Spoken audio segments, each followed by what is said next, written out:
बारिश में भीगती, बारिश में भीग।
নিজের লেখা একটা কবিতা পাঠ করে শোনাচ্ছি।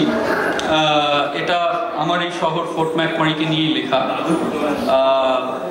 এখানে অনেকেই অন্যান্য শহর থেকে পরে এখানে এসছে, বাট আমি আমার ক্যানাডায় পদার্পণই এই শহরে। তো আমি বিগত প্রায় 6 বছর ধরে এই শহরেই আছি। ক্যানাডার অন্য কোনো শহরে আমার থাকা হয়নি, গেছি অনেকবার। তো আমার এই শহরটাই ভাল লাগে এবং সত্যি কথা বলছি মন থেকেই, এই শহরের উপরে আমার কোনো অভিযোগ নেই। তো এই কবিতাটা এই শহরেরই উদ্দেশ্যে। শান্ত দুটি নদীর তীরে, পাহাড়ের শুভ্র নীরে, ছোট্ট এক শহর। সুনীল আকাশ, স্নিগ্ধ বাতাস, নামে ভারী বহর। এ শহরে আসতে পেরে, শহর ঘুরে দেখতে গেলে হবে তুমি বুড়ো। দৈর্ঘ্যে প্রস্থে মিলে মিনিট 20 দিলে দেখতে পাবে পুরো। দিক বিদিক থেকে মানুষ আসে ঝেঁকে, প্রচুর কর্মখালি। শুনে সবার কাছে এই শহরে আছে তেল মেশানো বালি। গাড়ি মোটর ঘটর ঘটর, দিনের শেষে ভরতে জঠর, ছুটছে সবাই জোরে। তেলের দাম বাড়ে কমে, তমসার মেঘ জমে, আবার যায় সরে। 6 মাস সবুজ, 6 মাস সাদা, বলতে কোনো নেই গো বাধা। ঠান্ডা বেজায় পড়ে, সদাই হাস্যমূর্তি, কেউ থাকে না ঘরে। কিছুই নেই তবু দেখি যদি কভু, মনের নজর কাড়ি। আমার শহর জাগে, দেখতে ভালো লাগে ফোর্ট ম্যাকমারি।